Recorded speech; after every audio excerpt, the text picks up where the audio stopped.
Okay, we're ready. Recording in session. Okay. Hey, everybody.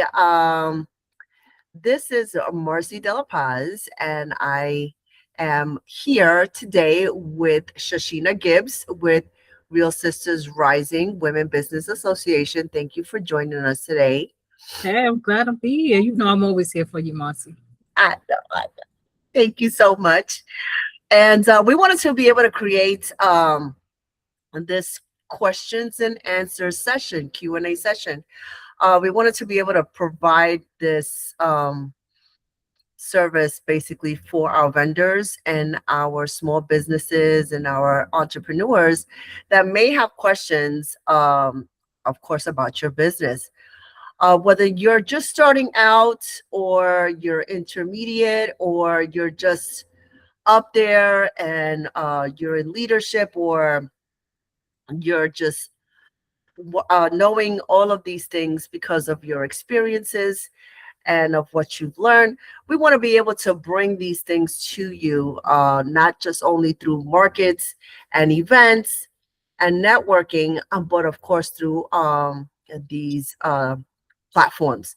So Q&A sessions is basically, like I mentioned, just said before, it is an open forum, an open platform for people to jump on and say, hey, I have a question about how do I get licensed, or how do I get a permit, or how can I start up a business bank account, or so many things that still you're wanting to learn. So this is why we put these things together in order for you to have that knowledge. And we don't gatekeep here, so we like to give you that info as much as we can, because then Okay. of course we go into these other realms, right? Which is more of a valuable information.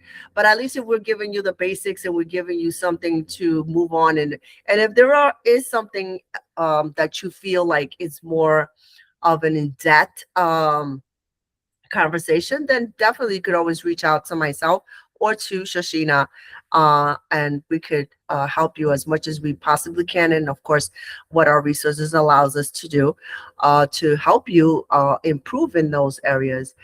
We have a lot of connections and resources that we're able to provide as much as we can in order to get you to that level.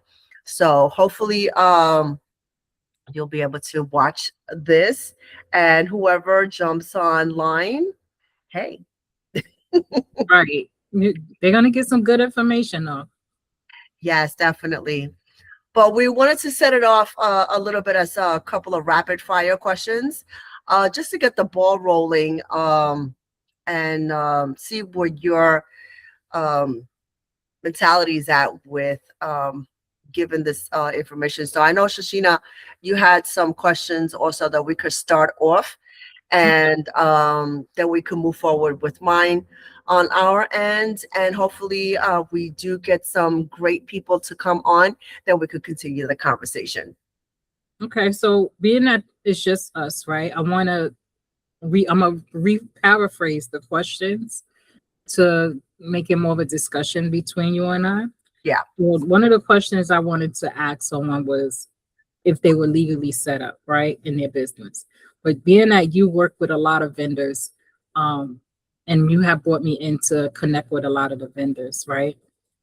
Do you see that a lot of them, or many, or any, have set up their business for success, as far as setting up their foundation, or do you see the majority of them being more like hobbyists? Mm, good question.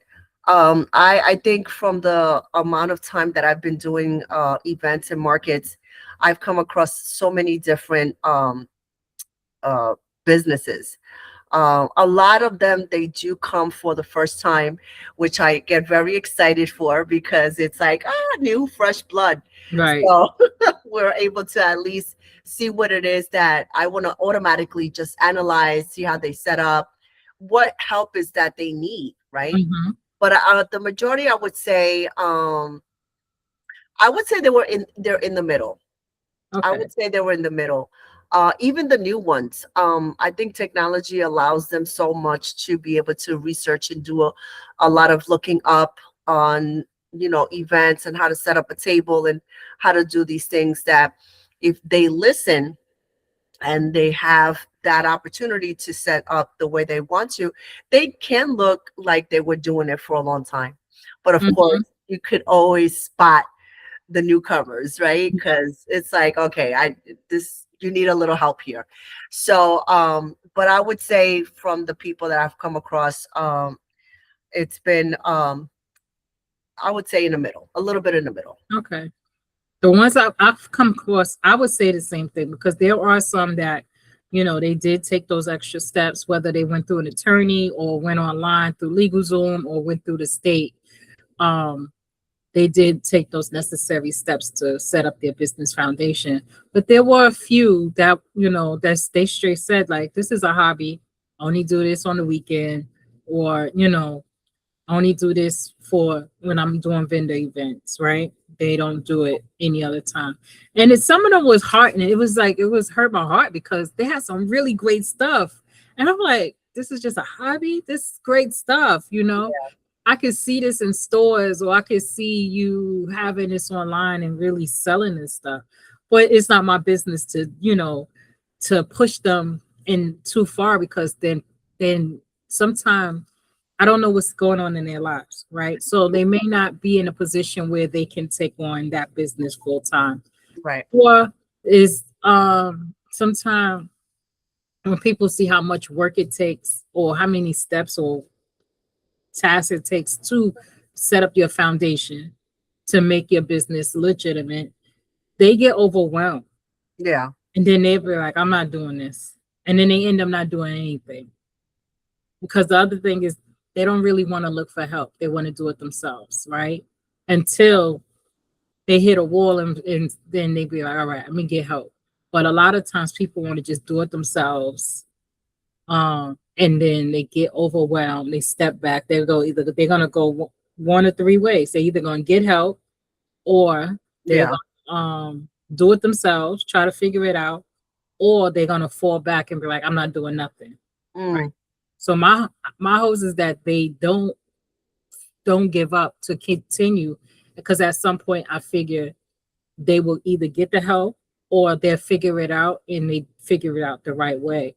But working with the vendors that like I said, that I connected through you, they have some great personalities. There's a few that, like, I guess they probably were new, that would be sit at their table, and you can see they're not engaging. They're yeah. probably trying to see how everybody else is engaging, and see, so the next time they come out, they know what to do.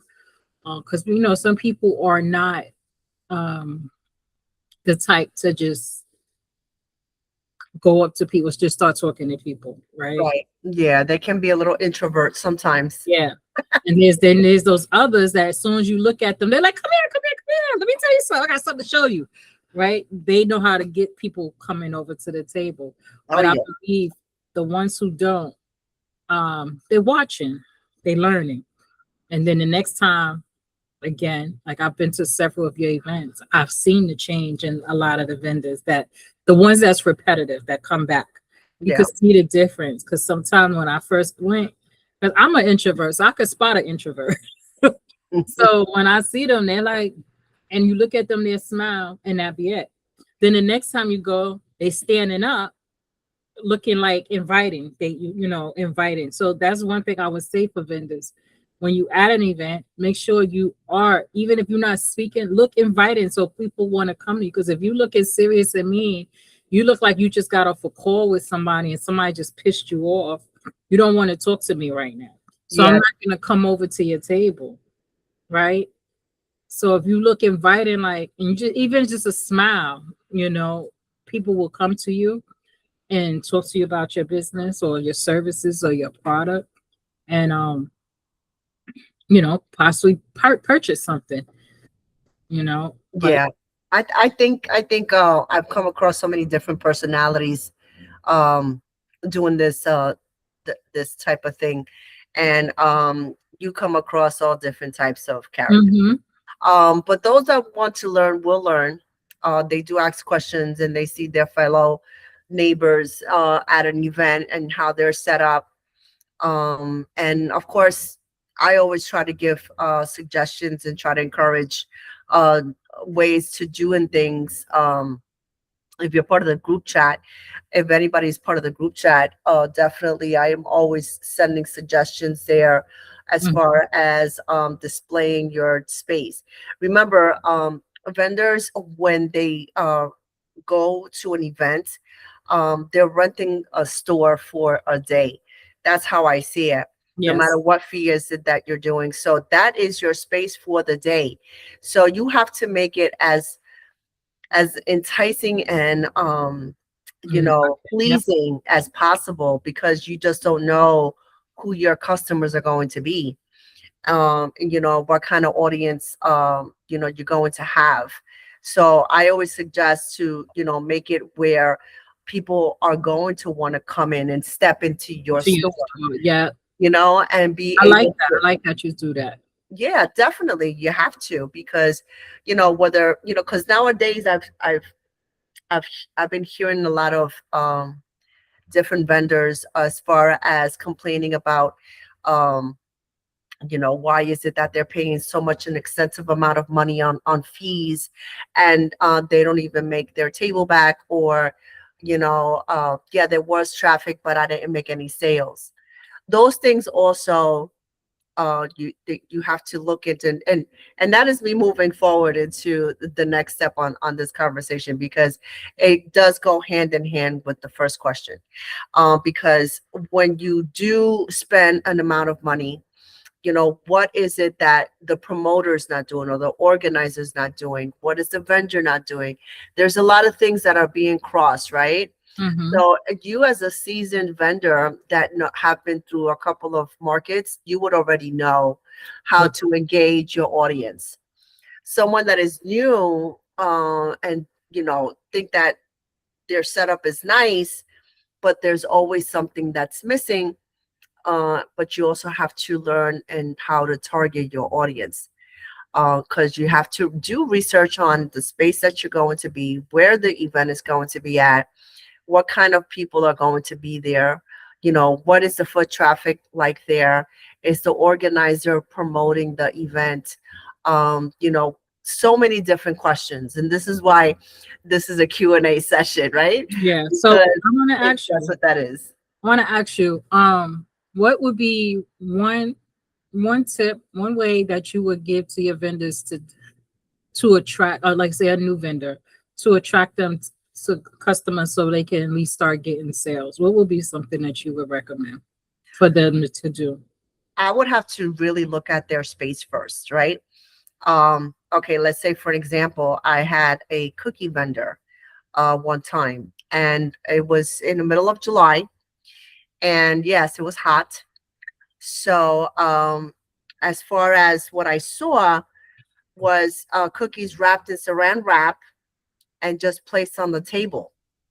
And those cookies were melting Melted. throughout the day. So I had to say, hey, listen, I think you need to change your technique and how you're displaying your space. Um, Things like that, I would have to see first to see what suggestions I can give them, Mm-hmm. what it is that that I feel that they would need in order for them to make their space better and more. You gotta, like we say, a hook, line, and sinker, right? Hook them in, and after a while they do listen and they do learn. Sometimes they come up with some fantastic ideas, as far as the spinning wheel for the raffles, Huh? games, bubble machines. Like, they make all of these, bring in all of these trinkets and all of these things just to grasp that attention. Yeah. A lot of them do succeed with that, and I like that because they're listening. So And it looked fun over there. it looks fun over there, right? You're like, oh, let So me go over there. right. So, or if not, free samples. I always like the free samples. People like free stuff, right? So Even the free samples. is good, but sometimes, free samples cost money, right? So some booths, so this is some tips that I got from vendors before. Um, if you at an event where kids is there, you want to have something on your table that's going to attract the kid. Because Right. if the kid come over, guess who else is coming with them? Their parent. The family, right. Parent. So now you could get the parent eyes on your product, right? So you could have little candies or a little something to give to the kids. For adults, you could have waters. If it's a hot day, water, and also snacks, because we walk in, we want a chocolate, we want candy or gum or whatever. You don't know if somebody, like when you're doing it in the mall, people, the food in there is expensive. So if you have a vendor event at the mall, somebody want a snack, something. Just give me a piece of chocolate. You say, sure, take some. Right. But you got their attention right now, right? So those are little things that I've heard work. Then I had to compare it to when I'm walking around vendors. I'm like, yeah, they do. If I see somebody with some chocolate on their table, here I come. So, but Right. if you got water and you're not charging for that water, you can, bring people over, like just come over here and just start talking. And then when you finish, as in the conversation, just offer them, you want a water? They're gonna be like, yeah, because now you're seeing them sweating, they hot, give them the water, right? Right. So, it's just those little tricks that I think that work. It worked on me. So, and like I said earlier before we started recording, I'm a hard sell. So that worked because it's hot. Now, say if it's on a regular day, still somebody might still want the water. You Yeah. never know. You can't really fail with the water. And then water's the don't cost that much. So it's not like it's taking much out your profit. But if you have samples, that can become costly, especially a lot of people like to have full size samples, Yeah. right? Um, I used to be I am an Avon representative, but I was a really active Avon representative many years ago. And one of the things we would do with the samples, even the little package, we would take it and go to the 99-cent store and get like um clear, like little clear containers, Yeah. right? And put some lotion or whatever it is in and put a little label on what it is, or get little Ziploc bags and put the stuff in there. So you multiplying the sample, Right. so that way you are not spending so much money, or you getting your money's worth from it. Because again, that those samples can cost you, and some people are in a position where they can't make smaller versions of the big thing that they have, right? So if you got soap, if you're selling soaps or candles, how you going to have a sample of that without, you know, dipping into the cost of the product, right? Yeah. There's ways you can have the tea light, but those tea lights cost too. So you got to find some way to figure out. Like, I think for a candle, them cheese, the potato or apple cutter thing, like you pull Yeah. the The apple. greater. Yeah, you could take something like that off of the candle and put it where somebody could smell it, right? Instead of having to give somebody a whole candle sample, you know, just stress them off and say, hey, because that's all we really want to do is smell the candle. Yeah. That could be ideal too. I mean, I've seen a couple of soap vendors that they make samples out of their scraps. Yeah, So yeah. definitely, things of, if they could afford to give those scraps away, because the same Those way are that they thrown could give away those straps. anyway. Yeah, they could do that, right? So there's many different ways of doing that. And plus, you know, the saying is you got to spend money to make money. Mm-hmm. So if it's something that you have to spend a little more to get a little more, that will be it. Oh, we have one guest. Best let them in, let them in.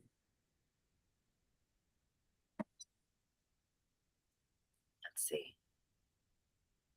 Hello? Oh, Michelle. Hi, Michelle. Hello. Hi, can you hear me? Yeah. Yes. Hi, H- Michelle. How are Welcome. you? Sorry, I looked at the time. I'm like, oh God, I'm late. No, no, you're fine.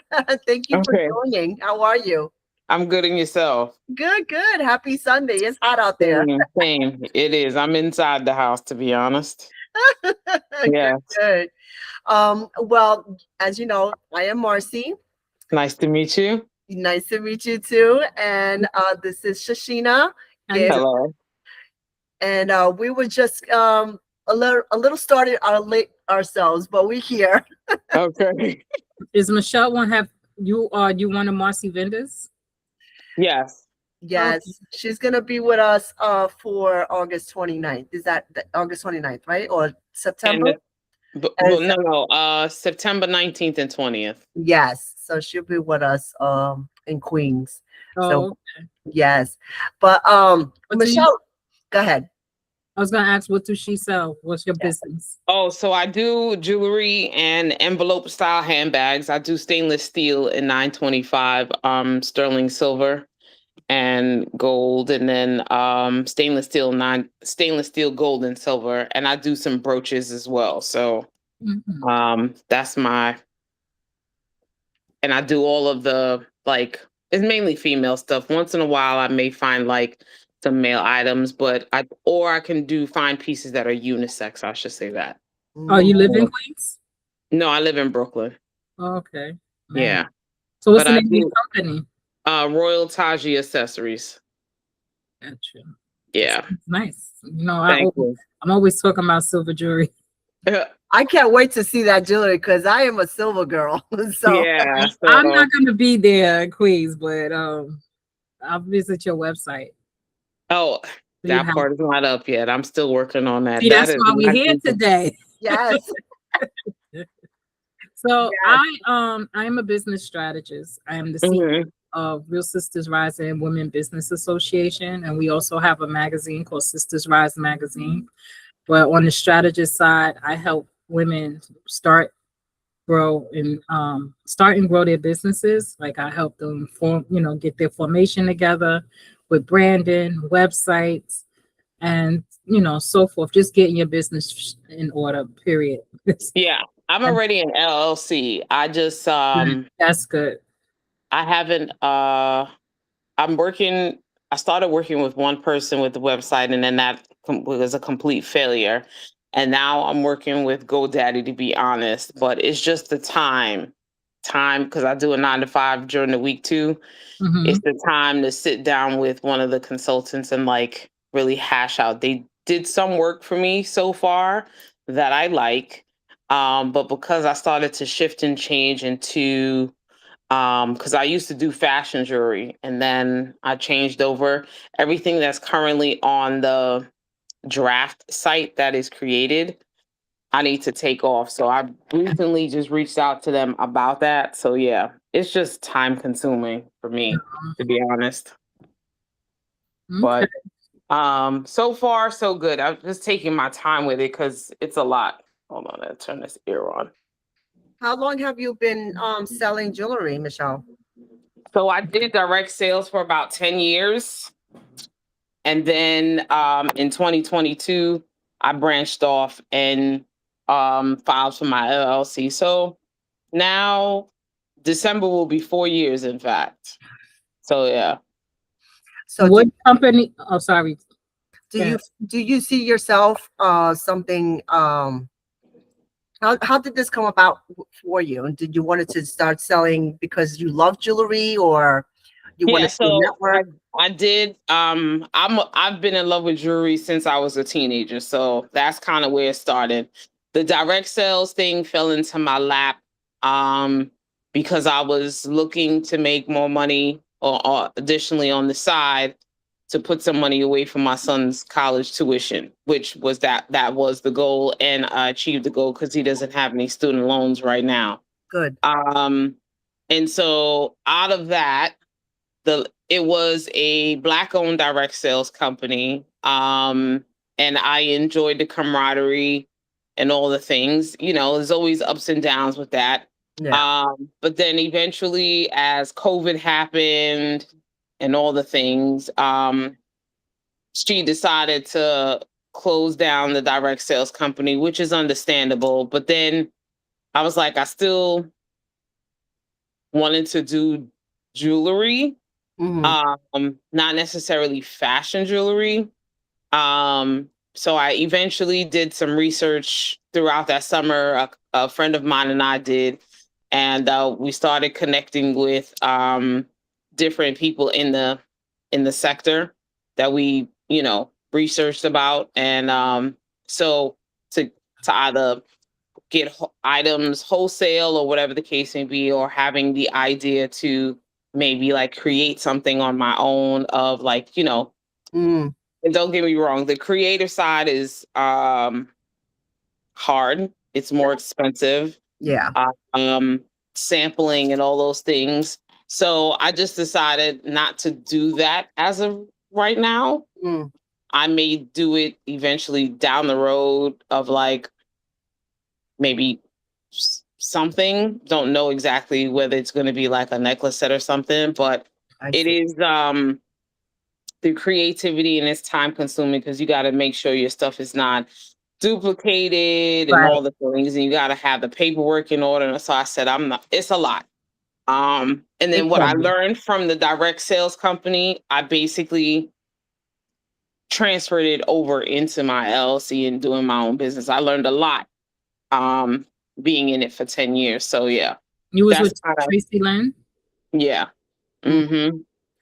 So It happens like that. I mean, I retired from corporate America, mm-hmm. and basically, when you've been in that environment, in that industry for so long, and then you switch into different gears in life, then you're like, oh, okay, let me bring what I learned, right, Yep, into your business, into your career, absolutely. and you're able to really see, using those tools, but seeing it in a different light, but still being able to apply those things, right? And to Yep. see how they really work for you. Definitely. So I can relate to that. Yeah. I will tell you this. Being in the direct sales, like I was able, because I'm also in finance. I work in a financial firm 9 to 5. So I was able to understand and learn things like uh, that some people didn't pick up. Some people did, some people didn't. Let's just say that. Right. Or they chose not to want to do that. But at the same time, also doing my own research, Mm, I see how she um started the jewelry business prior to her becoming direct sales, and how she decided to change her business format to direct sales. So I do mm, want to, now learning both sides of it or whatever. right. Um, and I understand why she made the decision that she did. I mean, it worked out for a lot of us. She also made great money with it too. Like I have really, you know, not too much negative things to say. It was a great journey at the time. I learned a lot, and what I learned from it is what I, like I said, transferred into what I'm doing now. So and now I pick pieces that I don't see in other places Right. for the most part, because in doing it, and then of course looking at quality, longevity of pieces and all those things you learn along the way. So Definitely. but, I always get compliments about my items of choice, in terms of the way I kind of set up, or the option of choices that I pick could be used from day to night. And then I also include personal shopping if somebody's looking for something specific that Right. I can find in through the connections that I do have. Right. So, and I always find something that somebody wants. So that's a positive in that. Yeah. Um, so yeah, I mean, I will say I am actually considering to travel overseas to see what's out there. Mhm. Um, and of course, like when social media is always listening to you and looking at research or whatever. Right. So I did come across some other, things, and unfortunately, a lot of that stuff is made in China. China. Yeah. Right. So, but just in connecting with people and learning the locations and things like that of where things are obviously manufactured, you can get samples made. A lot of that stuff you need to go to China and Mm, connect with people face to face to do. yeah. So, but yeah, for the most part, I just try to find unique pieces. Um, and even some people are asking me, like, can you get designer inspired stuff, which I can too. Right. Um, so I've kind of been dabbling in that a little bit, but it has to be stainless steel quality because they have both stainless steel and they have the regular Right. fashion jewelry stuff and the pricing and all these different. I have learned a lot in the last 3 to 4 years. Let me just say that. And it's been an exciting experience in learning about that, and like even like looking at other um jewelry brands that are out there, like the metals that they pick. If you don't know, there's mixed metals, there's pure Yeah. metals, all that stuff. And the ranges of pricing and why they go from as low as they are to as high as they are. So yeah. Right. But anyway, my next exposure recently has been into the moissanite. Oh, I've heard about those. So Those are beautiful though. They really, really do shine. It they is do. awesome. They Yes. do. They do. So um I'm dealing with somebody right now who has a lot of it. And it's a weird place to be in because as vend, you kind of keep a certain price range. I do. But in moissanite, it's kind of sort of on the more high mid to high end, right before full price, like Yeah. diamonds and 14 karat gold, 18 karat gold, that type of. um so again, and learning the different types of people who wear moissanite, you would be surprised. I will say that. But it's been a experience. It's an interesting journey, and I'm just taking it slowly for the ride. I've been enjoying it, Good. since branching off. So yeah, but the website is my only caveat right now to So I want to ask you, come out because you there. did join us, it's a Q&A, right? Mhm. I want to know, do you have a question, whether it's about vending, business, anything related to see if we can help you? Um, I didn't know what I was coming on for. I just saw the message and I said, you know what? I don't know if it's about the vending event. I'm here to To listen. I didn't participate. know, Well, I'm glad that you clicked on it. yeah, what Definitely. the agenda was about. So I said, oh, I'm just gonna check it out. That's all. Well, it's because I've been doing this for almost 10 years. So I've come Mhm. across so many different types of characters and business owners and beginning entrepreneurs and all of these things. And I know that there's so many questions out there. And I wanted to be able to create this platform to have anyone that does have concerns or any help that they would need in order for them to proceed into growing their business. So, and any of the aspects, whether it's marketing, whether it's branding, whether it's getting a LLC or developing a website, or all of these things that help the business owner to get their business to the next level. Like some people are okay with where they are and how they're selling their business, and some want to be able to go on to the next level but just don't know where to go, or how to do it, or who it is that I need to talk to get this going, or who is it that can help me to get this marketed, So these are the things that basically this is why we wanted to be able to do that, because we don't only just do markets and events, we also Okay. try to help vendors and small businesses to progress. So yeah, this is why we open up a Q&A, and this is where we at.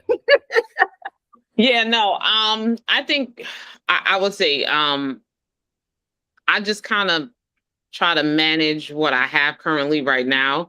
The marketing probably would be the biggest piece. Like I am on social media. I do have a Facebook business page and I do have an Instagram page, but I had to my Instagram page got hacked and I had to fight to get it back.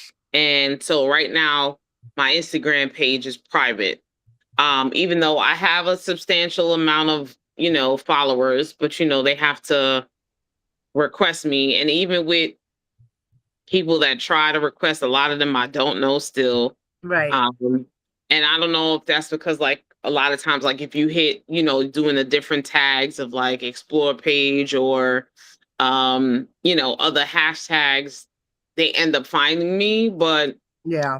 um yeah, so I accept accordingly, but I still get the randoms even with my page is private. But the good part about it is I can decline it because I can see that it's a fake page and all the things. Yeah, you just have to be very careful with that. Yeah. We live in a world of technology where everything we feel like it's a scam, especially a lot with stuff with the AI. Yep. So So it can be a little scary. Yeah, definitely. yeah, so I'm on the marketing piece, I also watching my costs with that. Because pretty much it's just, advertisement. If I had I'm just thinking about taking some time off from my 9 to 5 to really focus Mm, with trying to get my website live before the end of this year, hopefully. Um, and that's kind of pretty much it for me. But I just kind of learned as I go in terms of the marketing piece. I don't want to overly like right. pay for ads and Yeah, that could be a little daunting after a while to do a yeah, lot of boosting constantly. But exactly. I mean, it's all depending on how much you want to be able to grow your page, right? So, sometimes I do get stuck in that circle of boosting and boosting and boosting, and before you know it, you're spending 100, 200, Right. dollars on there. I mean, I would say, it's all depending on the platform that you're going to be boosting on, whether it's Facebook, Instagram or TikTok, or I don't know about X because I'm not on there, but TikTok definitely I know has a different type of algorithm that the other two Hmm. platforms do have. So Right. boosting there, I would say, would be maybe a little bit more beneficial, because you would get that response of those $20 a day. You will get 10,000 people. But out of those 10,000 people, do you want them to follow you? Do you want them to just look at your page? You have so many different options, Yeah. right? It's crazy. But Yeah. this is what it comes in the territory when it comes to being a business owner.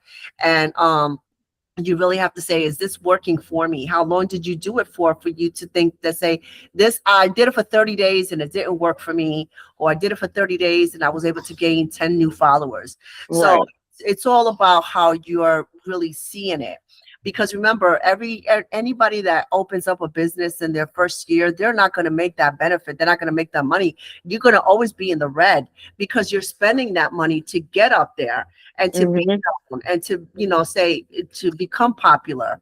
So it's like, oh, because sometimes I feel like people is like, oh, you're a business owner, you don't got money.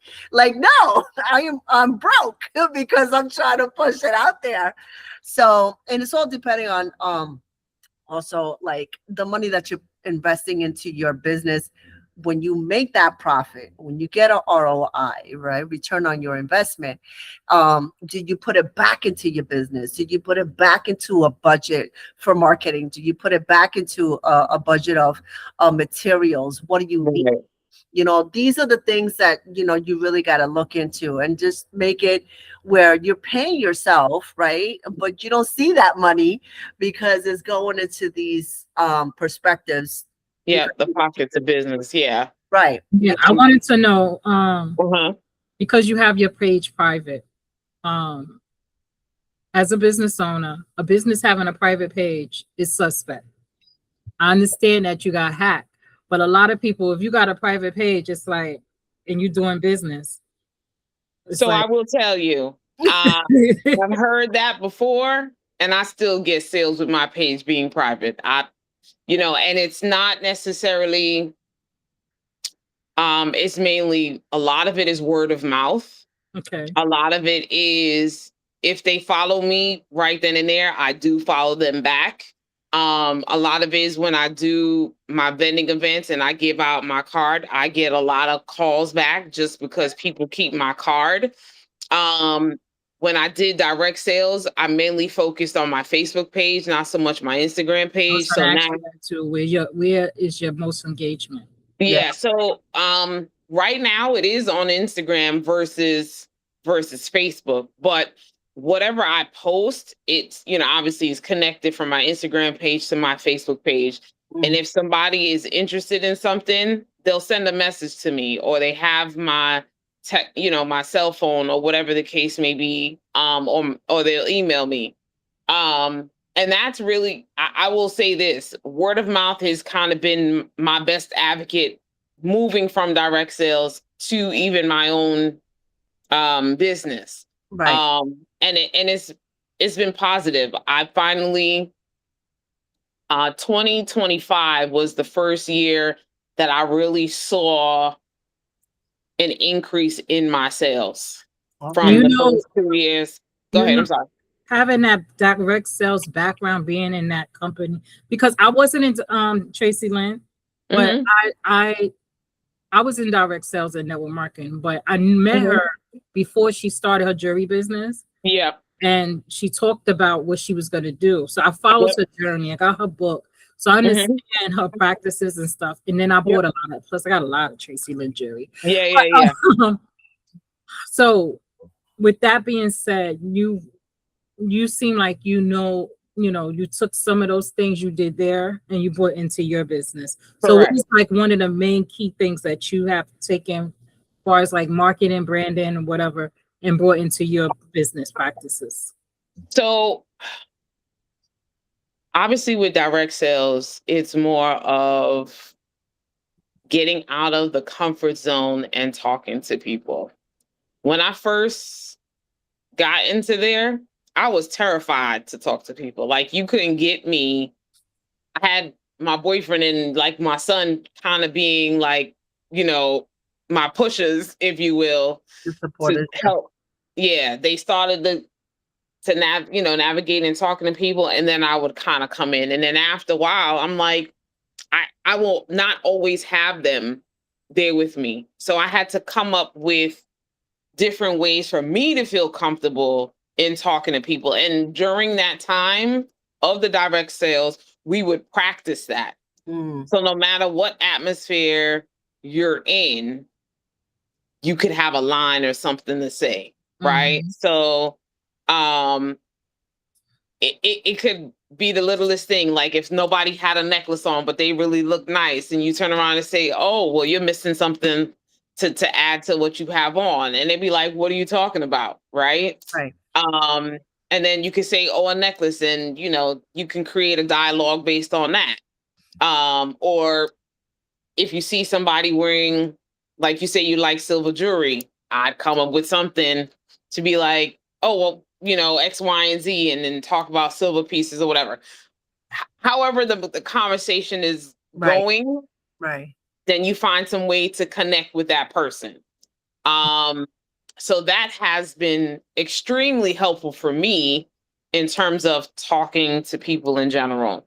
Right. Um, so that's a plus. And then also to connecting with what people like, what people don't like. Because you have to be a listener to that. So like if somebody says, like, I met a young lady yesterday at an event.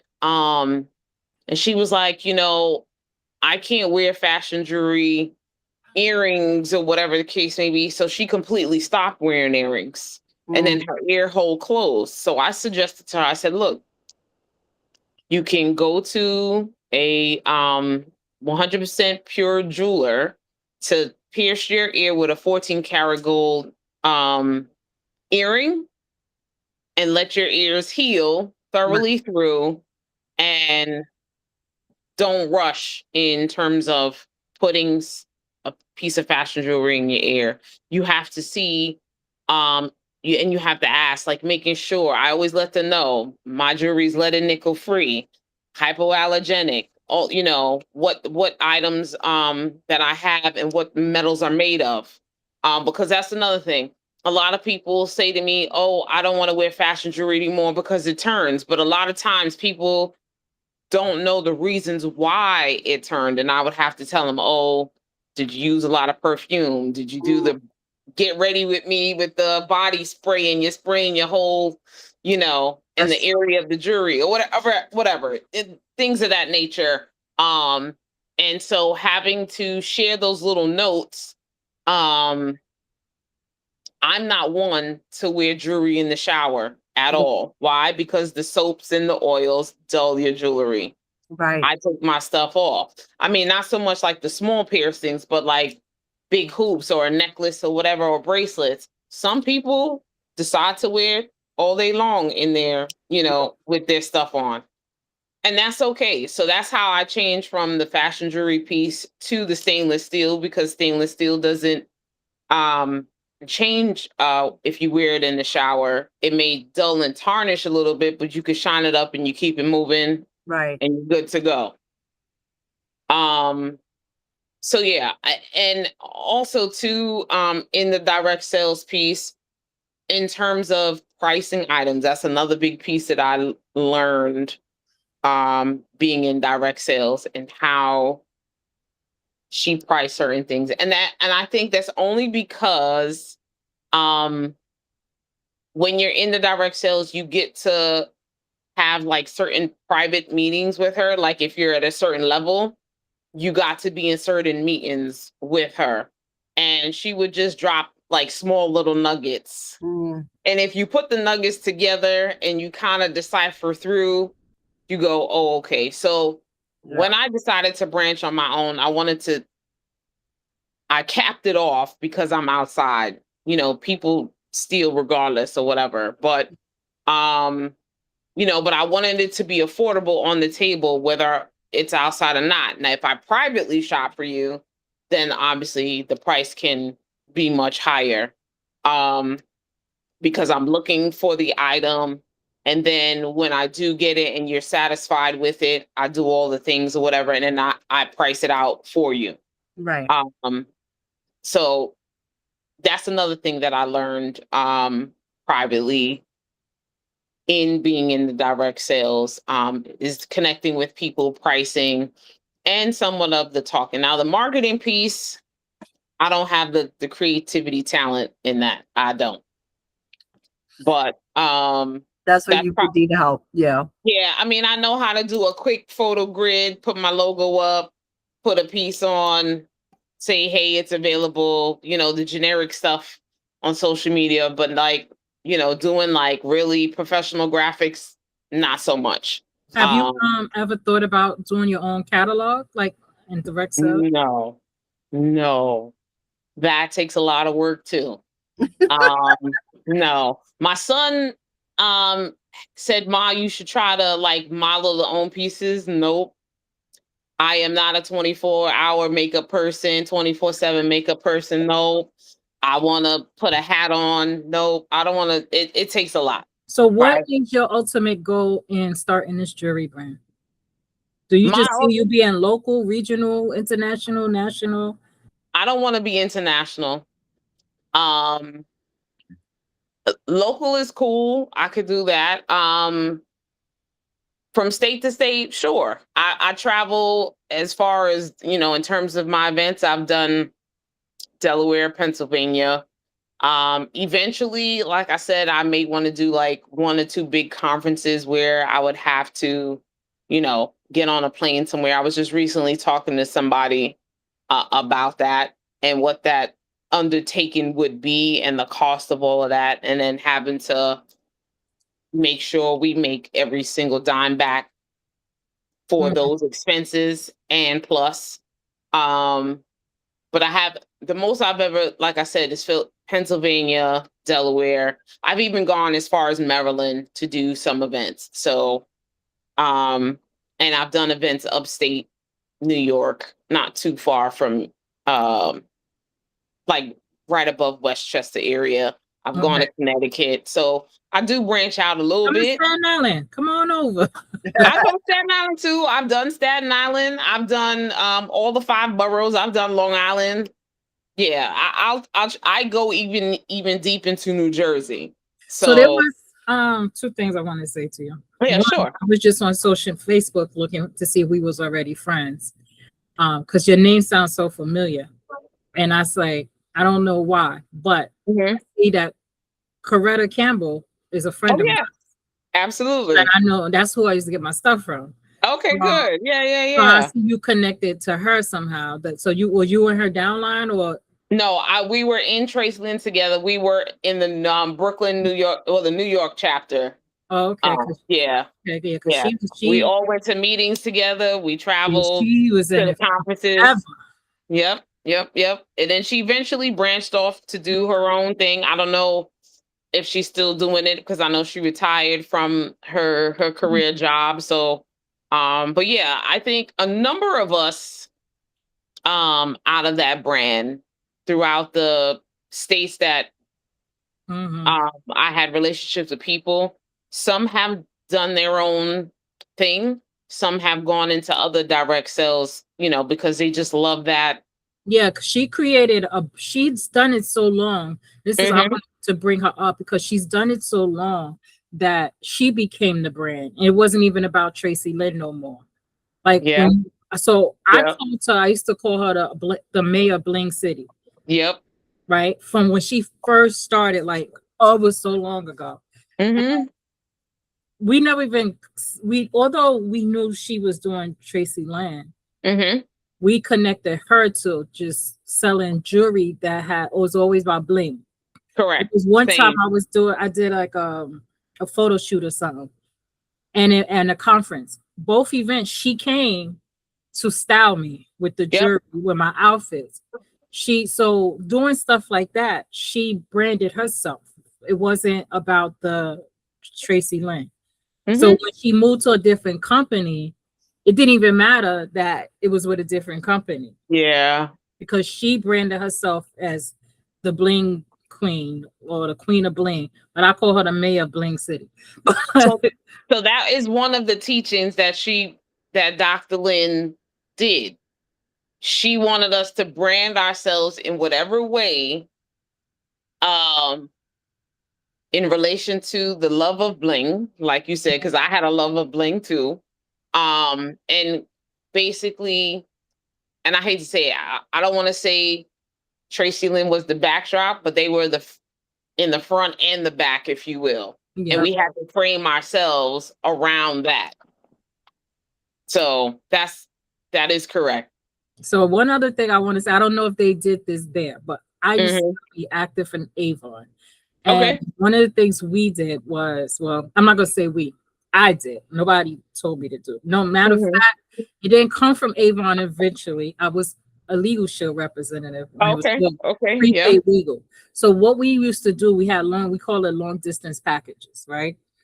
So every week we will mail out um 5, pick a city. So say I'm in New York, but now I want customers in Pennsylvania. Hmm. I will find 5 people in that area to send a package, some brochures to or something to, and then say I know they're gonna get it in 3 to 5 business days. So I give it 5 days. Day 7, I'll call them. But I tell them in the package, hey, tell them, my introduction that I'm gonna call them because now I want to branch off into that city, right? Right. Hmm.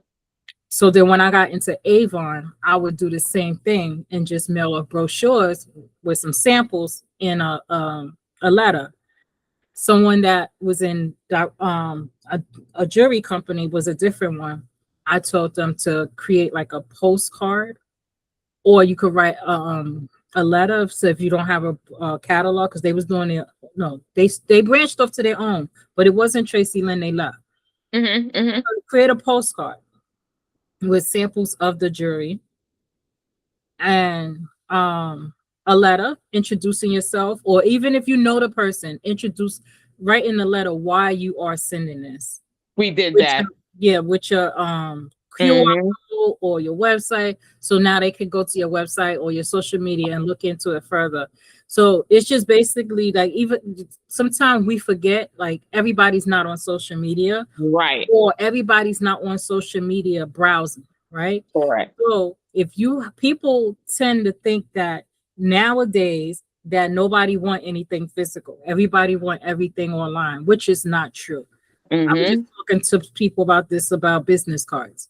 But so to take time out and send somebody something about your business, but in a welcoming way, get you more attention and may get you higher sales than just say posting on social media and buying ads. Ads will get you some attention, but don't necessarily mean a sale, right? But if you create a warm connection for that sale, it could be a cousin that you ain't speak to in a long time, right? You could just send them something, a postcard.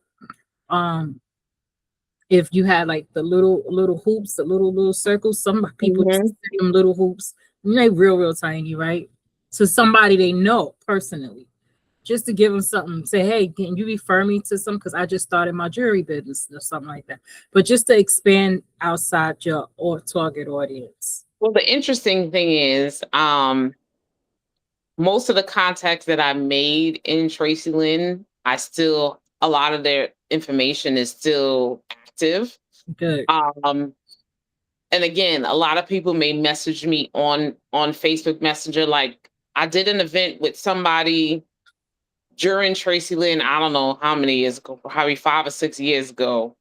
And they reached out to me recently to be a part of the vending event. They're out of Delaware.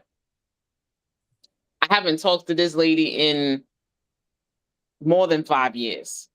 And she was like, hey, are you still selling Tracy Lynn jewelry? Are you still a vendor? Blah, blah, blah.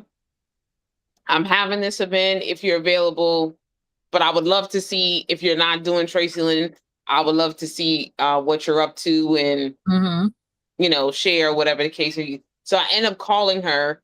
I told her I wasn't doing Tracy Lynn, but I do my own thing. And I was describing. She was like, sending me some pictures. So again, a lot of it is, word of mouth.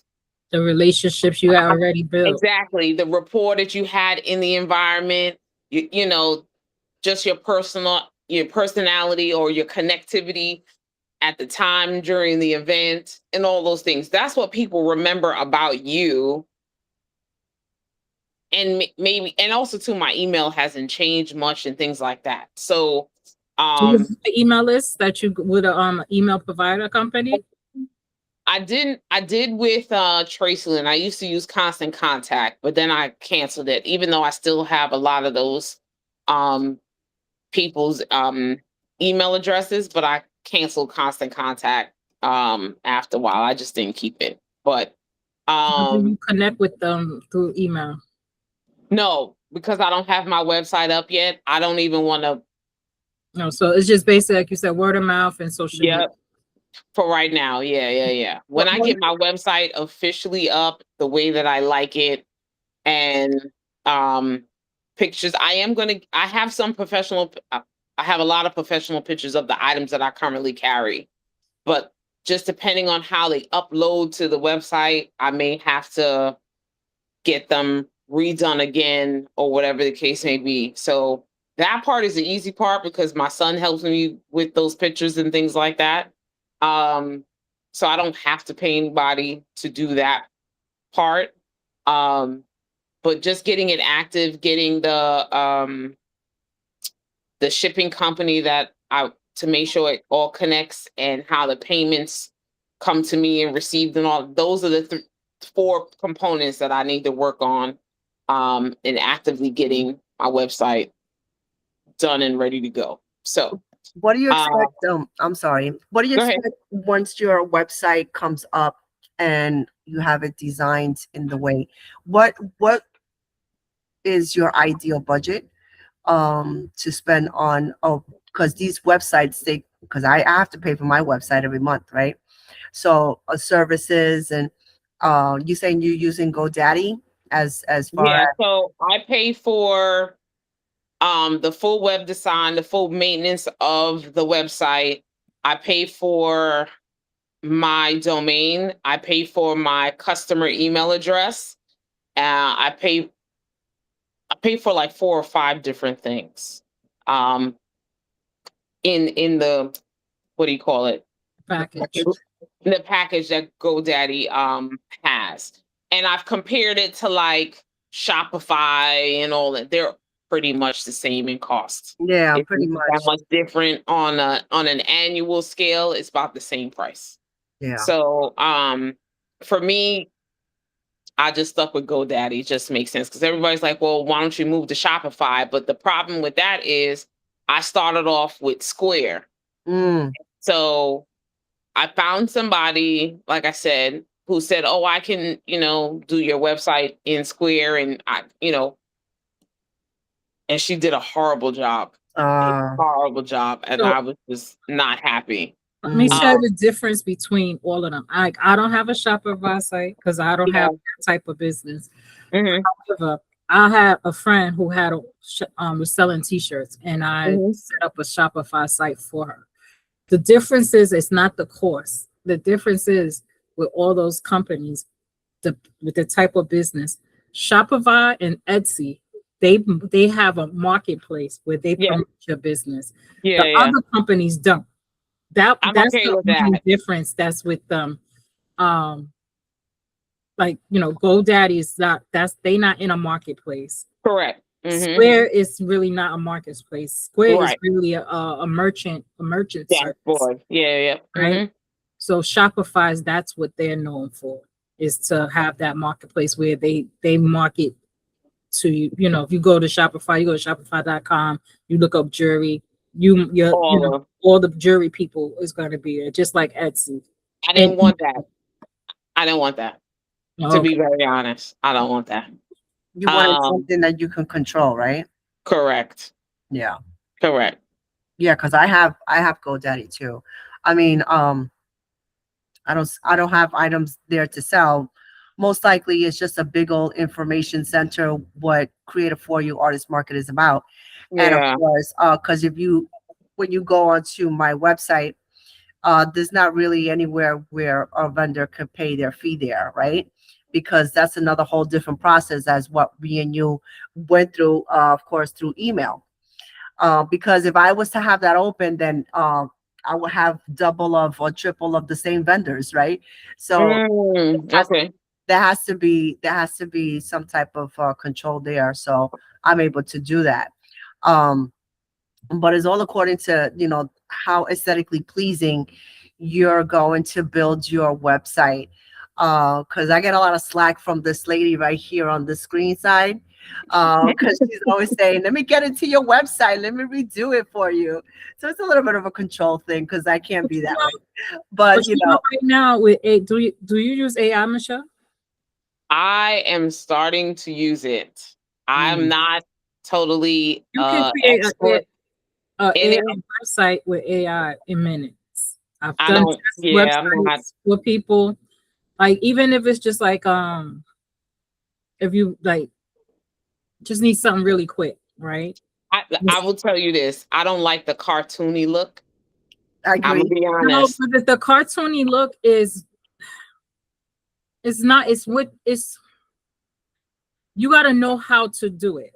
Like a graphic designer, right? If you're a Mhm. professional graphic designer, you know how to create a certain image. If you are Correct. not, if you just someone just starting, you don't know what to change.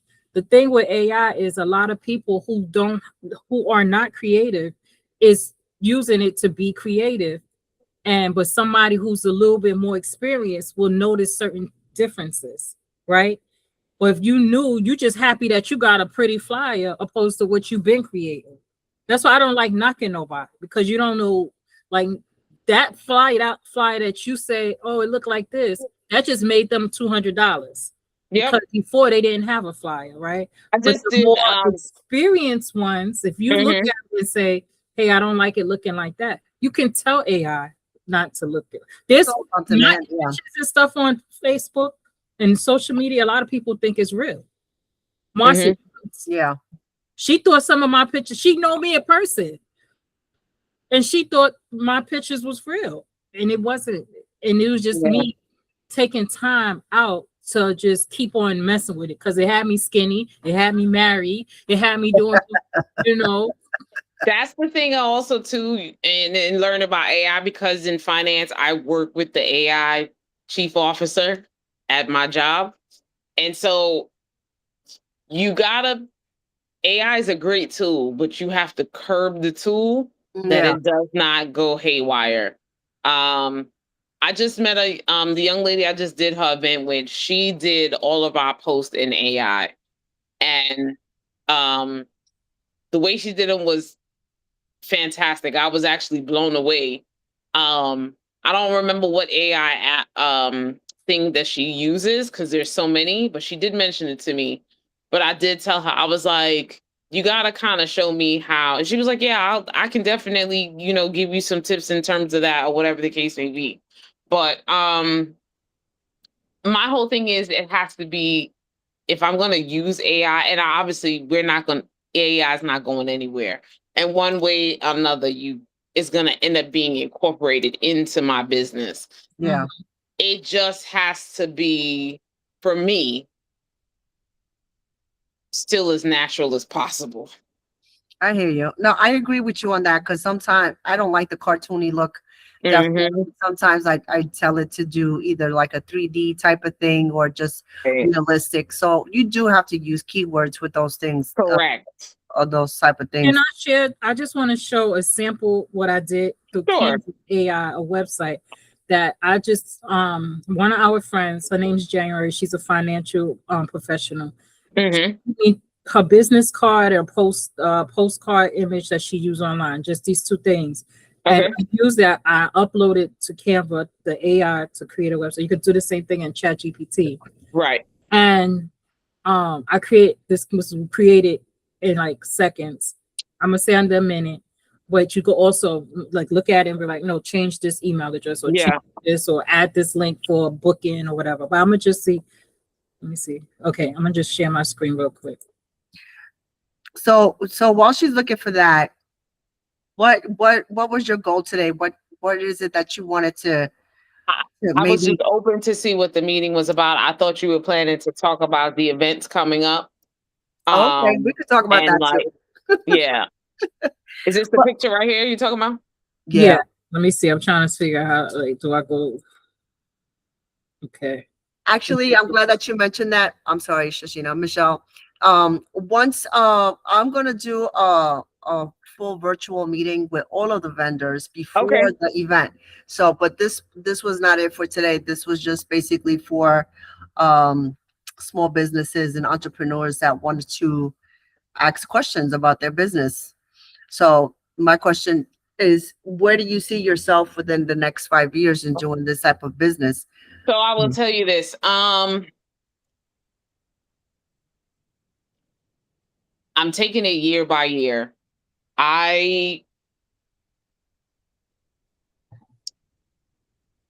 I told myself if I don't um like have things fully up within 5 years, um, and don't see like a double in sales, I'll probably end in 10 years. I've Mm, been doing business. That'll be a full 20 years of me doing some type of side gig. right.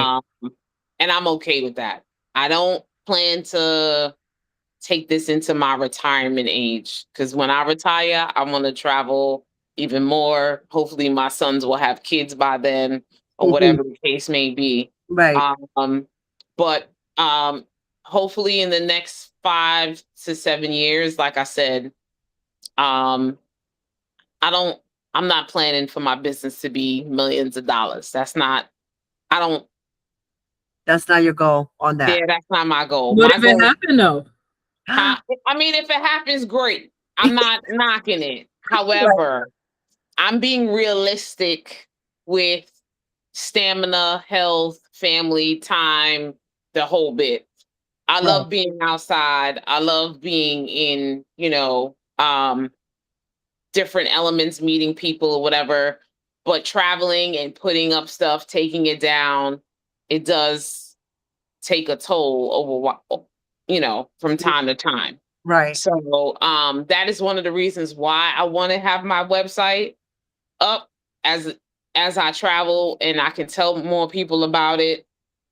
If I decide if extra money comes through for some marketing stuff, great. I don't want to be one of those people who keeps the same items all the time. Right. I don't want to keep, I want to kind of keep a decent rotation of new items coming in. I don't want to be one of those people who manufactures or has 100 pieces to sell Right. of one item. I don't want that either. You want a unique type of And I want to keep it moving and flowing. So if I decide, let's just say I'm testing out a new piece, right. I may not have it no more than 5 times. If I know it's sitting for 6 months to a Right. year, I'm not bringing that piece in Right. again. I'm going to try something new. And I do have pieces that rotate in and out, like right now, Mm, rotate in and out almost every week to every month that I right. have to replenish those items. So, but yeah, I don't want to have like a warehouse full of stuff Right. um and things like that. No, I I don't want to gotcha. have a stockpile. No. I know of someone who she does socks for a living. She loves selling socks. Don't get me wrong. All the cartoons from the rooter to the tutor of the anklets to the mids to the talls or whatever. She got a business loan. She ordered socks to the wazoo. Oh boy. She is now finally she bought a small storage space that she'd been paying for I don't know. Been vending with her for years, on and off for years since Tracy Lynn. Mm. Um, yeah, she said I'm finally starting to hit the boxes of the amount of socks that I have in Oh. that storage. I saw her a couple of months ago. And the $50,000 loan, she probably at the time, she said she had like $20,000 left to pay on the loan. Oh And boy. yeah, I'm not. Well, sometimes, when we hear these type of stories, and before we go on, Yeah. And this is she's a really, small business, don't get me wrong. And yeah. she loves socks. And she um pretty much she vends pretty much every weekend, Friday, Yeah. Saturday, Sunday. She does have a 9 to 5 and all the things. And then she had a vision for herself, and then it kind of shifted and changed or whatever. So using the information and the experiences that I've had between direct sales and what I'm experiencing, and talking to different vendor colleagues, Right. there's certain things that I don't want to do Right. for the long haul. Um, and if I decide to close my business, at least I can go to a women's shelter or something Mm, and donate the jewelry. I can go to give it to right. high school girls or whatever, and it won't be a loss for me. It's Um, an option. yeah. So and take it as a write off from there. But I don't plan to do like Okay. Mm. But this is the website. Like I said, you're gonna have to keep these websites like being a main website. You can create like, yeah. say you have a vendor event coming up, and you could put a couple of pieces on here. But this was made with AI in minutes, but I kept on making some edits. But Yeah. this is her website, and like here it would I didn't give it a link to go to, so there's no link. But just Right. the design of it created it without me saying I want this page or that page. I just put her services up and Hmm. created this, and it don't look bad. No, it looks good. It's the professional thing. Yeah, And I you could know create. GoDaddy is adding AI into Yeah, they their have Arrow AI yeah. Arrow. So Yeah. yeah, so that is part of my package as well. And I also said for people like you, if you gonna do websites and you don't have idea Mhm. what you want, Yep. have AI create one like in ChatGPT or Canva to just give you an idea of like what you would want. Because sometimes, like when I used to do websites, I would tell people find 3 websites that you like and what That's you like on that website, mm-hmm. so we can see how we can make it part of And your website. duplicate. Well, I had to do that with GoDaddy through the consultant. Okay. There was one main website that I absolutely loved the creativity and the format of it, and he basically um, he recreated closely to that and duplicating it, but with some twists that I wanted to see. Mhm. So I was, yeah, the shell of the website still looks really good, even though it's not fully live yet. So Okay. it's just putting taking some of the old pieces off, which was at the time a couple of fashion jewelry pieces that I no longer want to sell, or I sold or whatever. Those pictures have to come down, uploading new pictures, and making sure the pricing, and like I said, making sure shipping the shipping company that I want to use, whether it's most likely it'll be USPS, Yeah. through stamps.com to connect to the website, and the processing of payments and things like that. So yeah, So, that's pretty much it. but But the can you time, show us a piece of jewelry or something? oh, I can actually. I Let see me. that bracelet. I was gonna ask you that bracelet on your arm. Is that part of Also, your? no, this is a handmade bracelet that I got done years ago in Barbados. Oh, my stuff is in my car. Uh, uh, see now you're gonna have to tell her to come follow you. Yeah, my stuff is in my car right now. I haven't even taken my bags out from yesterday. Or But she's gonna have to come to Queens. but actually these earrings that I have on is one of my popular sellers. So maybe you can see that. Oh, They're that's pretty. I like I that. was looking at them. yeah, these are stainless steel, the gold. These I can't keep on my table. Like just recently I Yeah, replaced the silk. because those The are silk everyday earrings. Yeah. yeah. Yep. So And how much are those? um now I think they're 20. When I first the price has gone up from when I bought them when I first started. Um yeah, they're 20 now. So I wanted Yeah, to do a couple of rapid fire questions. sure. Um, and just whatever the first thing that comes off your head, just let me know, and you can just Okay. answer it. Okay. But it has to do with your business, right? So Yeah, sure. Uh-huh. okay. The first one says, "What do people always compliment but never buy from you?"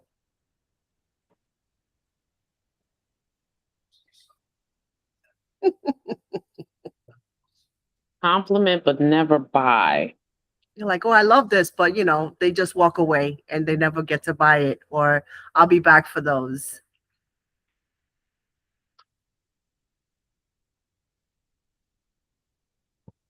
Hmm. That's a hard one That because that's a hard one. my price range goes from 15 to $60 on the table. Okay. Um, I'm very strategic where I put out enough gold and enough silver. A lot of times it's the same piece, one or the other. Right. Um, I think the only time that happens is if they don't have the money in their pocket at that moment. Okay. And that's how it only gets left on the table. A lot of times my experience has been, no matter what event that I do, it could Right. be down to the last hour and somebody's running back to my space to purchase that item, or they'll ask me to put it aside and then they'll come back and get it or something like that. Okay. And if they couldn't buy it at that time, I've gotten the phone call and say, hey, I'm ready to buy that ring. Like I did an event deep in New Jersey. She called me a month later. Wow. She really wanted that piece, huh? There you And go. so yeah, that's a hard one. Okay. But I tried to answer it, but go ahead. I Sorry, long love winded. it though. No problem. It makes you think though, you know? Like, okay. All right. So the next one will be, what would you cut if you could only sell three things? What would you cut out if you could? Rings. Rings? Why would that be? Because I do that by size. Mm, And the average ring sizes are 5 to 10. okay. So, like, if somebody has a smaller finger, I had somebody come, she was like a size 4, 4.5. Oh They don't boy. make that as a custom cut. I had another lady come, she probably was a size 11, 12. Mm, It's very random that you find size 11, 12 that looks feminine per se, or yeah. unisexy, you know, I what hear you. both a male and a man, male and female could wear. But for rings would be that one I would take out. Okay. That's good. All right. Okay. What would you want people to remember you for in the first 10 seconds after leaving your table? So I bought something from you. I'm leaving your table. What do you want them to take away? That my table was shoppable for them to see and pick Okay. up what they like. Okay. That sounds good. All right. Only maybe two more and then we're good. Okay. Let's see. On $100 sale day, how much do you actually take home after fees, materials, and your time? What would you say? It's all depending on the event too. I know that. So if I'll give an example, if I did $150 vendor fee Right. and it was really a good event, Right. I can either double or triple my sales. And after expenses, I'll probably take home maybe 30 to 40% of it Okay. back in my pocket. And that will be like how often do you feel like you do events? Like what's your hot season? Like I know holidays are hot seasons, but on a regular like Spring to early fall is the hottest season. For me, it starts in, people start vending back in February, but it's still cold, it right? is. Mm, Um, However, as soon as kind of mid-March and the March comes around right before spring really starts, right. for me, that's when it starts to begin, and then it tapers off at around, I would say, right before Halloween. Yeah, it does. It has its dipping moments. Correct. Like for me, I only do markets, outdoor markets and events. I start early in the spring, Mm-hmm. sometimes in midsummer, because usually lately it's been my first big event is always the salsa dance festival, Oh, which nice. I do it Maybe social. at the Empire Outlet. So it's our fifth year that I've been doing. So usually that's been my first one, but definitely from spring all the way until fall. Mm-hmm. I like to do it outdoors, right? The only thing with that is can be a little challenging is Mother Nature with the weather. Correct. That's the hard part about it. Like I noticed where, when it's an outdoor event, you have to ask them, is there a rain day? When they start to say rain or shine, I have to really like Yeah, debate in my mind if I'm gonna pay that money.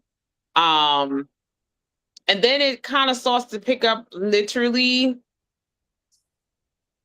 quickly right after Thanksgiving. hmm And yeah, then it stops like the 15th of December and it's over because people already done Shopping. their shopping. yeah. So, but yeah. Yeah. That's So kind of like my season. So a lot like more recently, I have been trying to do events both on Saturday and Sunday. It is a sacrifice. I yeah. am tired, but the goal that I'm looking to achieve Right. is in progress right now. So I did, like I said, 2025 was my best year in Right. starting out the outcome of starting my LLC. And I'm trying to beat that end of year number. And I think I'm on track. Now, my only caveat is the end of December, Uh-huh. right before the 15th, I'm going to Kenya for 3 weeks for the Christmas season. Okay. So now I have to like speed up and look for events both Saturdays and Sundays Mm. to max out and making sure that I beat what I made last year. We'll see. That's a challenge and a goal for myself. You know what I There you mean? go. But The good one. At least you gotta go. yeah. Yes, that So is the point. um At least you gotta go. yeah. Definitely. No, seriously, these things, you have to you gotta plan for it, you gotta put things in perspective. And definitely it's not easy, as far as vending and being in different events. And you know I feel like a lot of the vendors now lately, they have a lot of concern about um, the vendors fees and, Hmm. and the type of events that is going to be. I follow a lot of vendors, and I feel like, well, I paid X amount of money, and you know, I didn't make one sale, or I paid this amount of money, and but when I see that they say these things, and they complain about these things, it's because how much effort did you put into being prepared for that, to be there that day, right? Because a lot of vendors that I've come across, where they set up their tables, they do this, they just sit back and then they wait. So I don't know what they're waiting for. So they need to also understand that putting an event together is not easy also. uh, Hmm. could come easy to some organizers because they don't put the emphasis into doing that event or promoting it.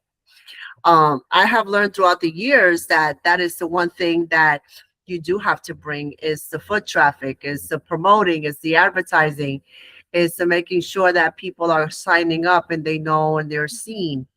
I had to learn a lot of techniques and different ways of how to post the events that are coming up. So, when you see me consistently posting, is because the algorithm goes up. Yeah. And definitely, if you share it, if you share it, if you share it, if you share it, that one post is going to catch traction.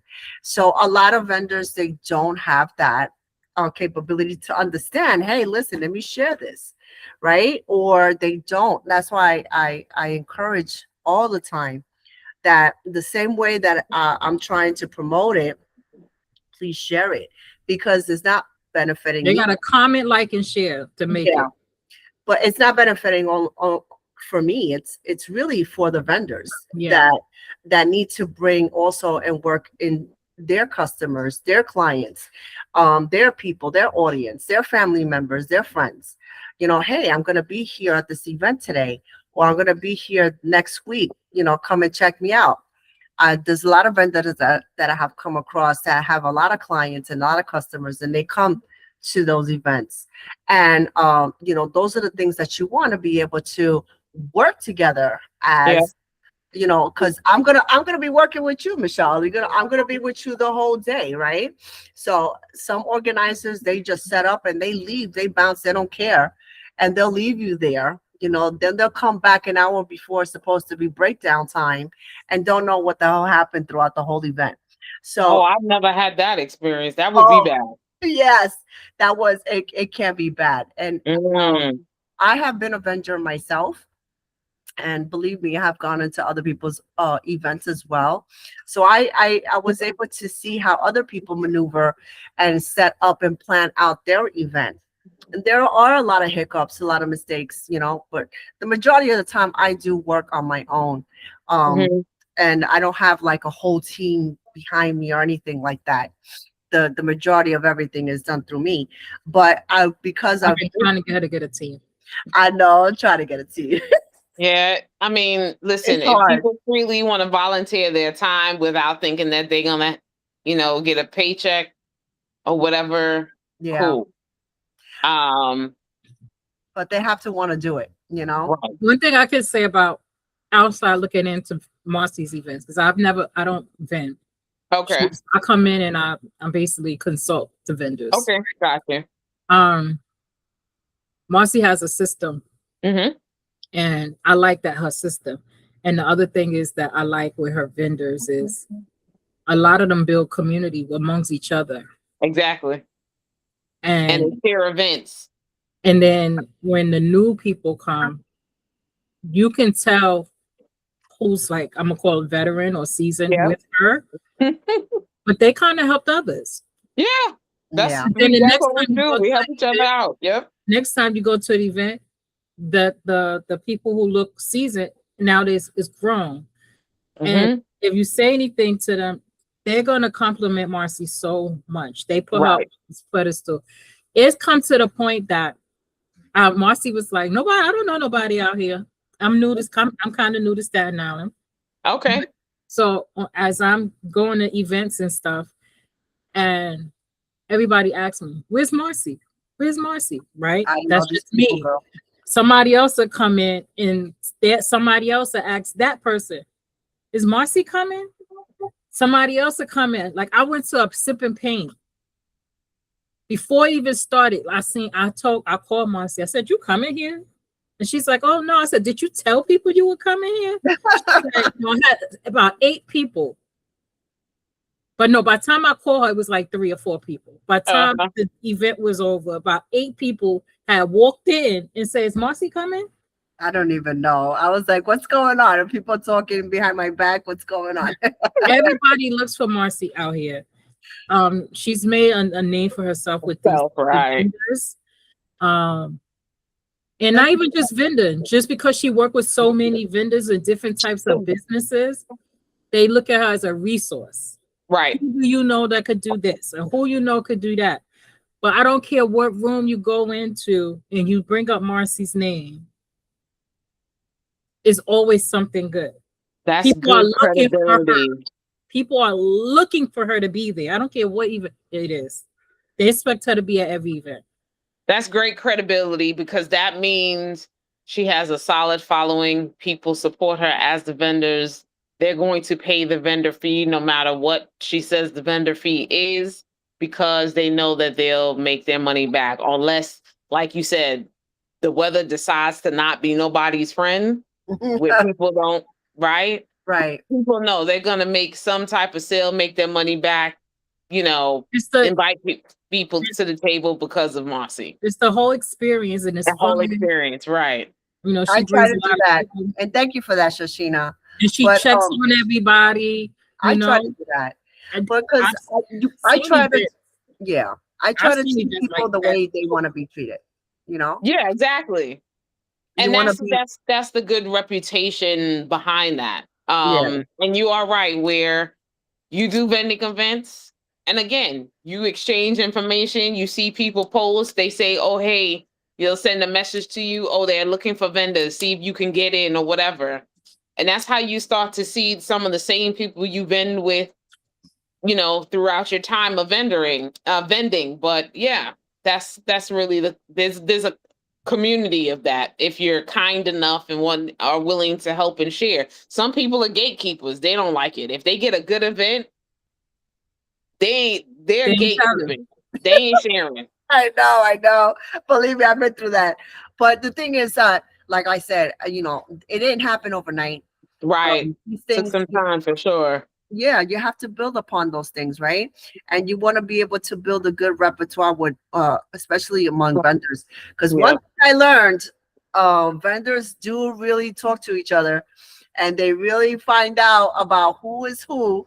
Believe me, And how I've much been through all of everybody's that stuff. charging. They say that. Yep. So, it's something that it is.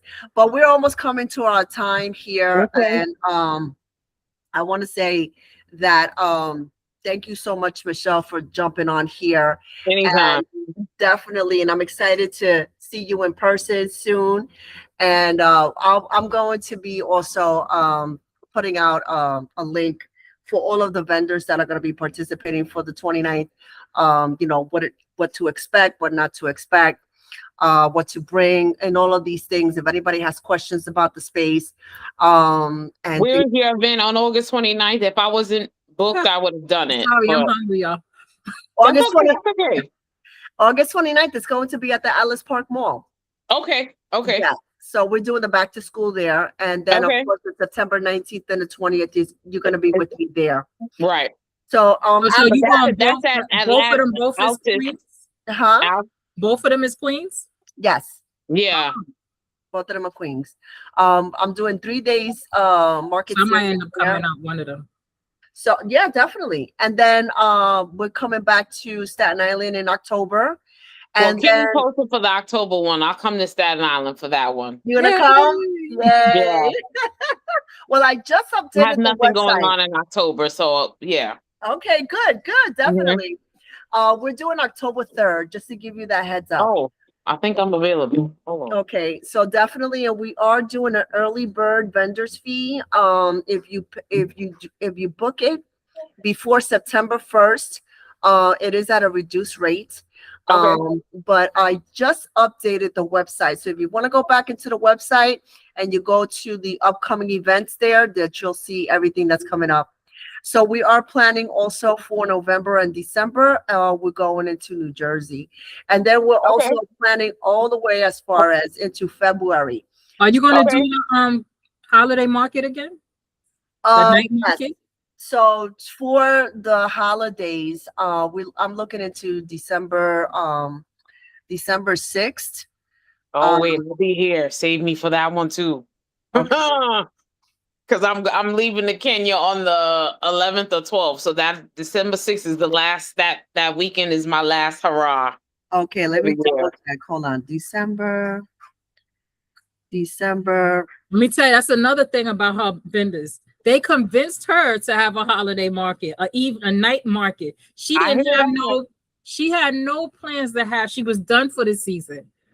And they is in the chat saying, "So are you gonna do one for the holidays?" And she said, "Let me see, let me just do it."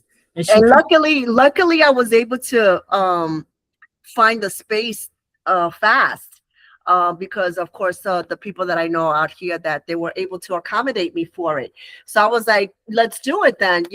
I said, y'all wanted to get a damn market going on. Now it's on, so y'all better come. So, but definitely it's those things because I usually wrap up around October. But if I feel like there is the need, like there was last year, and a lot of the vendors they did get together and they say, hey, what are you doing for the holidays? So I want to say I have at least a good 5 to 8 solid vendors that do Okay. always stay consistent with me. Okay. So and those are the ones that push for me as well. And we also do have a brand ambassador program also, which I haven't been pushing, but there is a brand ambassador program that we do have, which I should get back on that. We do have one brand ambassador. She's my bullhorn for whole Staten Island out here. So definitely, she just gathers them and sends them to me. So I'm able to at least put a lot of more vendors on our vendors list. Right. So, but definitely, I am planning to go. We're back in Staten Island in October, and then we're looking to go back out to Jersey for November, December, and February. So What part of Jersey? we're looking into Carteret, and we're looking into also Little Falls, New Jersey, and also Where are these places? one of them is considered in Carteret. Carteret is like maybe 20-30 minutes out from Staten Island here. Okay. And then definitely we're going into Dover, New Jersey. Oh Dover, yeah, I've been there. Dover is a little farther It's in. further. Yeah. Mm-hmm. But Mm-hmm. we definitely gonna be doing a nice we're planning on doing a nice Christmas market there. And one of Okay. the newly renovated buildings there, which is called Richards Building, it's a newly renovated art space. It's a historical landmark building there. It's been there since the 1800s. So the amount of extensive reconstruction that space have taken is immense. So I'm excited to be able to go into that space and be able to do events there. So that's where we're heading for around December. Okay. So, but as far as what what I'm doing as far as setting up shop into different areas, we want to be able to expand out. I don't know if you've been looking through our Instagram, but I call it my digital resume, because when you go into Instagram and you scroll down, you'll see all of our past events. I want to say for almost the past 10 years. So you could Can go you and tell me what the I tried to find that Instagram page that you sent me and it would not pop up. really. Yeah, but Oh, somehow I was able to get into the group chat, but not your Instagram page. oh wow, that's crazy.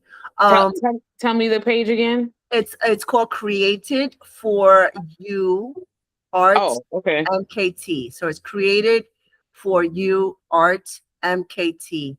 So Okay. Cool. you should be able to see that. Okay, here it is. Okay. Yeah. Now I'm gonna follow now. All right, just did Okay. it.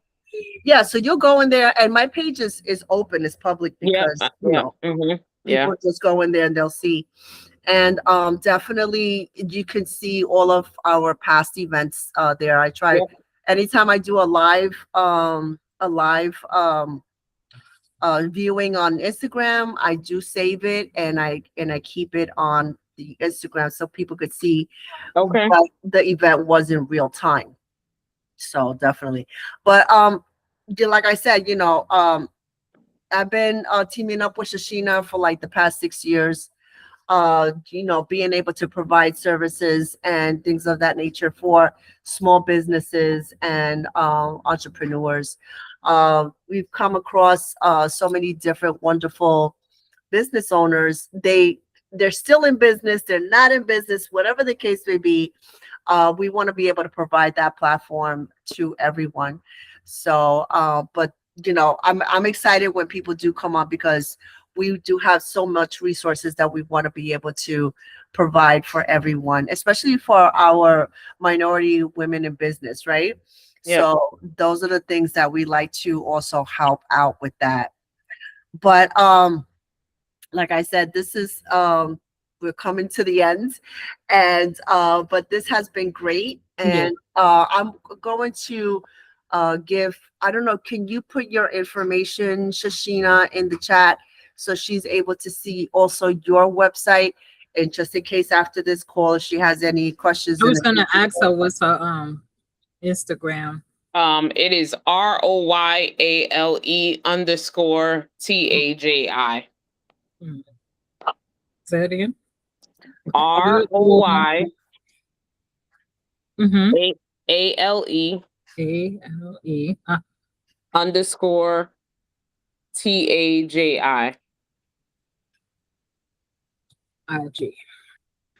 Okay. Yeah. Roy Taji. I like that name. Thank you. Is Royale or Royal? Royal with an E. Oh, because I had a dog. We call her Royale, Royal. Uh-huh. but it was with the E. Okay, Yeah. and you could let me see. You could put in your website, Shashina. Oh, Where's the chat? I got it. I don't see a chat. Oh, is that the chat? Yeah. Got it. I didn't even know this Google thing had a chat. I don't even know where to find it. I told her earlier I didn't even know you can record anymore. I mean, at all. So I Yeah. know they made some updates. Okay, you got it. Okay, good. Oh, I see something that just popped up. Hold on. Well, Yeah. where did it go? It just disappeared. Hold on a second. Go and Oh, yeah, I see it under the three dots. Okay. okay. Yeah, so that is her website. You could also go in there and just look around to see what services she offers or what. She also has an academy online. Mm-hmm. You could hear different experts talk about topics that we need to know as business owners. So just to give you that as reference. Thank you. I appreciate that. I'll take a look. No problem, no I'm problem. to find her now. So if you found this to be helpful, or if you found this to be informative for you, Michelle, um, you could always put it in the group chat that you attended and what Mm-hmm. you got out of it, and just to create momentum and to create references as well. So I would greatly appreciate if you were able to do that for me. Okay. Okay. And then yeah, I just want to say again, thank you. And Shashina, you want to say anything before we close out? I just want to say basically the same thing.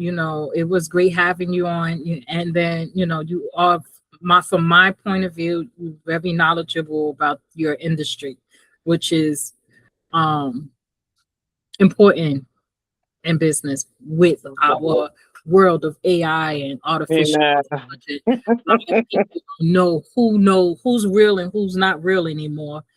So when you can actually talk about the different types of metals and stuff like that off the top of your brain without having to go to what everybody say chat GPT, Right. you could you stand out now, right? It's crazy how people who are authentic are Mm-hmm. are the weird ones now. So Right. so although, and let me tell you something, I love AI. I am a certified AI consultant. I understand it. However, I do understand the other side. Like, we want to be original too. Yes, we Look, need to still keep some level of humanity and realness. right. That's Yeah. Amen to that. I I want to use told it as a tool and teach people how to use it as a tool, not as yeah, to take over just the your whole world. identity. Right. So by you just listening to you, it was good to see that, because a lot of people, they don't know. Like, if it was me, I wouldn't know. Listen, I listened to it was a podcast, in fact. It was with Alicia Little, Mm-hmm. right? She is like queen of AI. Yeah. And she was showing different techniques of how she creates her bots, Mm. Yeah. or if you will, her I'm in agent. every challenge she Her has. agent. Good luck with that. Right? I follow her. I'm on her newsletter the whole bit because when she came across my timeline, I thought about doing a training with her. And then she had some guy come on to do the training and he was horrible. And I said, I'm not wasting Which my one? time. It was I started following her on Facebook. I joined her Facebook sign up. Is, I went to her is it website. the guy that does the I talk about can't the remember. answering services, the AI voice message or something like that? No, this was in like the very beginning.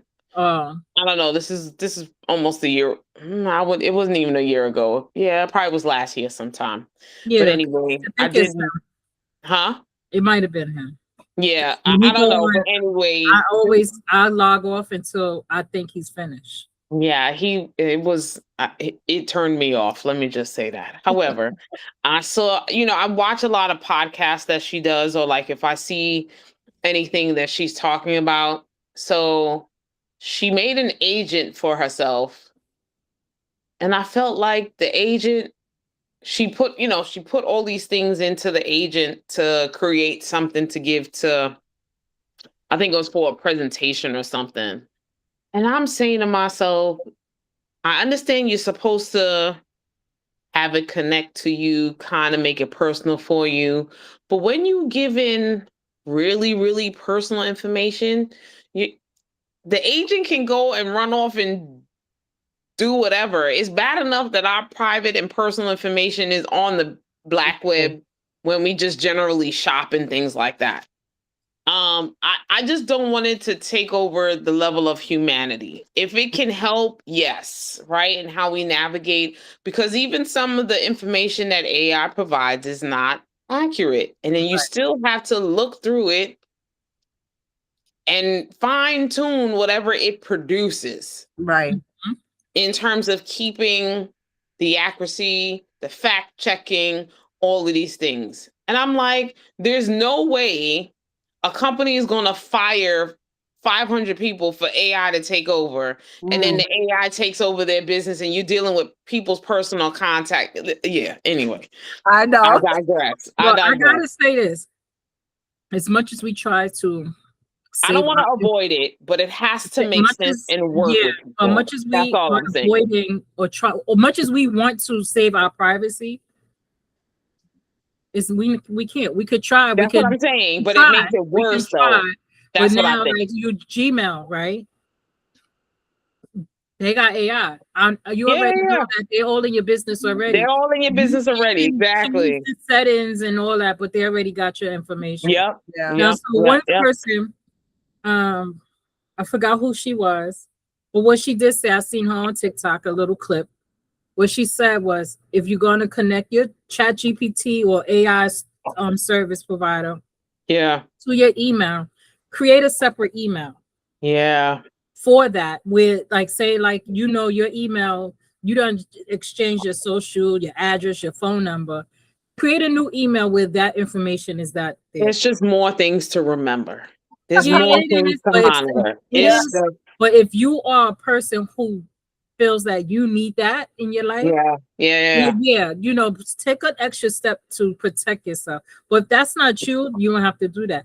But Yeah. on the flip side, even if you don't do that, it's already being done to you. And that's what I'm saying. Your information is already out there. Fraudsters already out there. Your bank. Hackers already out there. My sister was on All the. of it. I My just feel sister. like AI is just gonna, It's everywhere. My yeah, sister was make it on the worse. phone with a bank representative. It took her 20 minutes to realize that was AI that she was talking to. That's You great. can't be serious. She was talking, going back and forth, asking questions, and I don't know what was said. Then she said, "Are you AI?" And Yeah. it responded, "Yes, I am." But she was having and answered all her questions, and she's like, "Wait a minute, let me get this information." And she said something told her it was AI, and the person she said it was friendly with her and everything. So Yeah, I think you can tell. I think what happens is, and I work for a financial firm, right? And like I told you, I am working with the director who is becoming the AI chief operating officer. Mm, They are doing all this work, internal coding and all these things to make these agents sound really close to the human voice. that's Yeah. possible. voice and person.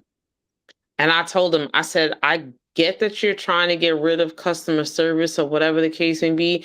It's bad enough that most banks have international customer service Yeah. because the cost of is cheaper to pay them to do it. And I told him quite frankly, a lot of times people want to talk to people in America, Right. not in Across the world. not across the pond, Yeah. Because we want to respectfully, trust right? that the information we given is going to be inputted properly, Correct. right? And on So top of that, it's already too much fraud going on, as you said, especially in the financial sector. I'm giving my personal last 5 digits to the person across the pond. Why Right. do I have to do that? we don't know what they writing down on the side Exactly. or what other Right? extra software they got connected. Correct. Right? And then that's how you get the I watch a scam lot of calls and all TV. these things. Oh no, but no, it's real. It's It's true. real. And I told him that, and I said, I understand that y'all think that AI is going to take over customer service. When a person realizes it's AI and they say, "Can I speak to a human representative?" What are y'all gonna do then? Right. Mhm. Because customers will hang up Yep. and they will end up going into a facility to go do what they need to do. We They're not still gonna need want to talk. talk Yeah. to a AI agent. You can forget it. Because I'm the type of person, as soon as I pick up, and as soon as they say press 1 for this, 2 for that, I Yep. press 0. Me too. Oh, Operator, I stay on that. operator. Know. So some of them you still got to go through the process. What's your phone number? What's your account Right. number? All that. All right, you got that. Operator, Yeah. agent, representative. Yeah. Somebody talk to me, human. I told them, I said, y'all People can't get wanna- rid of the customer service reps like that. You can downsize if you need to, but they still gonna want to talk to a human being. AI is not human.